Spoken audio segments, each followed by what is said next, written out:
Bonjour et de retour sur la chaîne YouTube Nico Quintet Prono. C'est avec grand plaisir qu'on va se pencher sur cette septième étape du GNT à Laval. Vous savez que j'adore ce Tour de France des trotteurs. C'est une très très belle vitrine pour nos trotteurs français puisque c'est des courses qui sont réservées exclusivement aux trotteurs français. Il n'y a pas de limite de gain si ce n'est que des rendements de distance en fonction de ces gains et tout le monde peut venir. Là on aura 3 échelons de départ avec des chevaux de 5 à 10 ans qui pour ceux qui partent au premier poteau qui n'ont pas gagné 297 000 €, il y aura un recul ensuite de 50 mètres. À partir de 509 000 €, il y a seulement Écureuil Génilou qui va tenter l'aventure. C'est une course très relevée. On a de plus en plus de jeunes chevaux qui viennent se mêler à la bataille de ce GNT et ça fait des courses assez passionnantes, des courses poursuites entre les plus argentés et les plus jeunes qui sont au premier échelon et ça devient de plus en plus dur de rendre la distance, hein. Donc on y va. Qu'est-ce que je vous propose d'abord? Les fantômes, on va déjà vous simplifiez la tâche en retirant 5 chevaux, c'est-à-dire qu'ils ne seront pas 16 pour moi au départ, ils seront 11. Je peux me tromper, mais j'ai raison dans 99% des cas. Ils ne figureront pas dans les 5 premiers, Derby du Dollar, Figaro de l'Arrêt, Écureuil Génilou, Falco d'Avaroche et Doux Parfum. Le 9, le 10, le 13, le 15 et le 16, on peut a priori rayer. Ensuite, les épreuves du GNT sont des épreuves assez classiques au niveau des rapports attendus dans le Quintet Plus dans le désordre pour nous donner la tendance un petit peu de la course. Est-ce que ça va être une course de favoris, un petit peu de mélange des deux ou avoir de gros outsiders? On sait que une fois sur deux, les rapports seront inférieurs à 100 € et des fois ça peut être même très très faible, hein.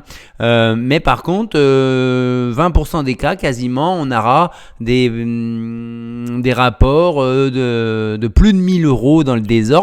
Et on a quasiment 40% des rapports qui font quand même plus de 200 €. Donc on sait jamais, hein.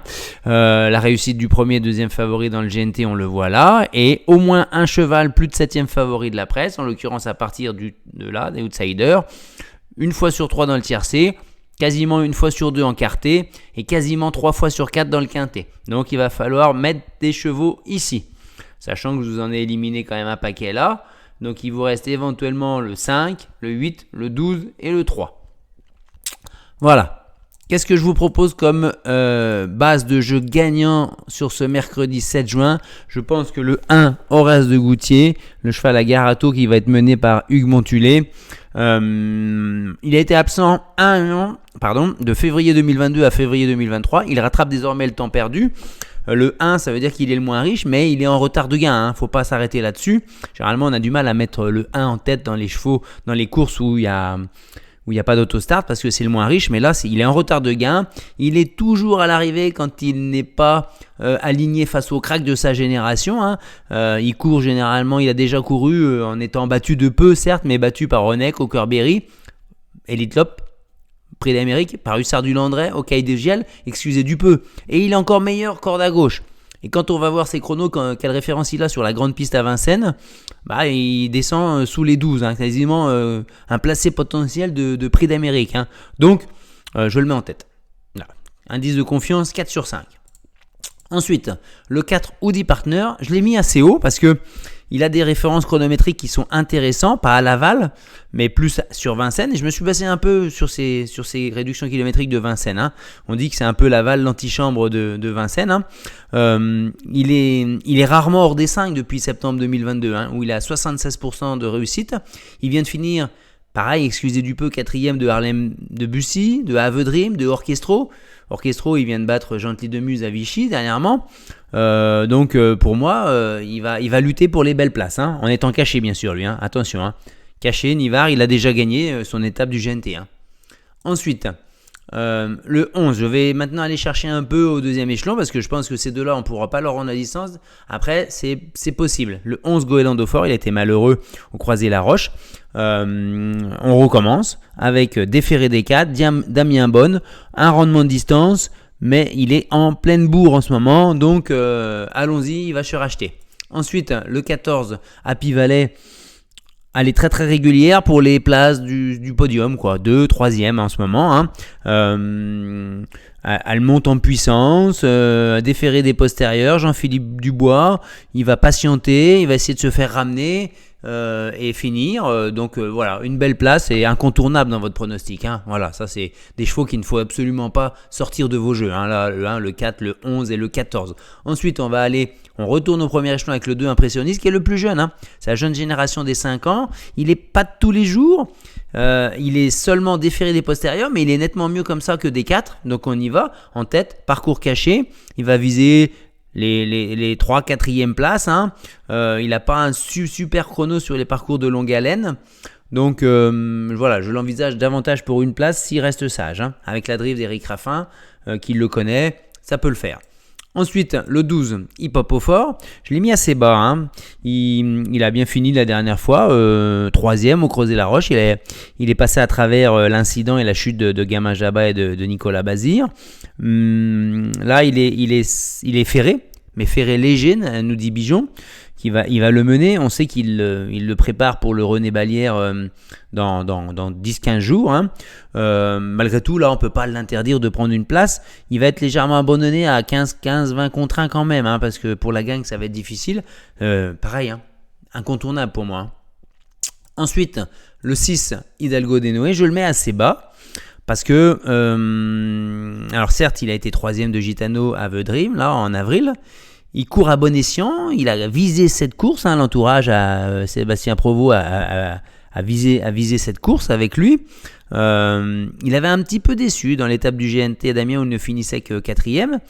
Mais là, des 4, ça va l'aider. Il est à 100% de réussite dans les 3 premiers des 4. La dernière fois, c'était seulement en mars 2022. Il avait fait 3e d'Aveudrive et d'Apivalet. Donc, il peut répéter ça.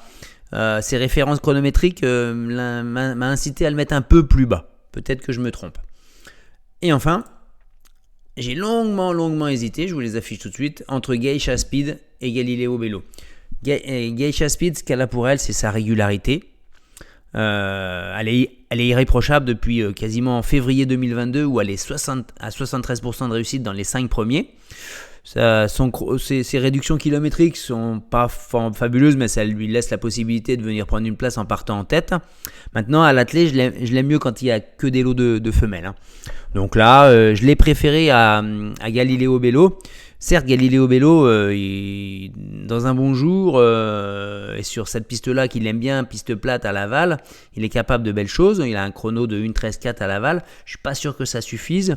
Et il rentre de 2 mois. Il y a eu un petit souci de santé. Son entraîneur, Madame Donati Marcillac, nous dit qu'il a vu l'ostéopathe, ça va mieux. Bon, ça sera mon regret. J'espère que ça va pas faire comme lundi à Vichy où c'est mon regret qui l'emporte et mon jeu, ça nous a cassé tous nos jeux, quoi. Hein. Voilà. Donc on y va. Le béton, bien sûr, Horace Dugoutier. Alors là, j'ai une confiance de 4/5 aussi sur mon pronostic. Hein. Là, voilà, hormis ce doute-là, derrière, j'ai pas trop de doute, je pense. Hein. Ensuite, le 4 Tout 10 Partner, je le vois pas sortir des 5 premiers. Le coquin du Quintet à Bellecote, oui, c'est Hip Hop au fort hein, qui va être abandonné. Il est seulement 9e de la presse. Il n'est pas cité par tout le monde. Hein. Il est cité une fois sur 2 par les pronostiqueurs hein, seulement. Hein. Donc attention, ne le négligez pas. Ensuite, la déception, ça pourrait être Esalio Smart qui est très mal engagé au 25 mètres. Un 9 ans. Il faudra attendre un autre engagement préférable, sans les 5 et 6 ans. Et nous, on se retrouvera jeudi pour le Quintet Plus de vendredi soir en nocturne à Vincennes. Vous répondez présent à chacune de mes vidéos. Allez-y, faites suivre. Un pouce bleu, ça attire. Vous abonnez, ça attire. Et espérons que cette fois-ci, on puisse passer à la caisse et voir la tête du caissier, comme on dit. Allez, bye bye.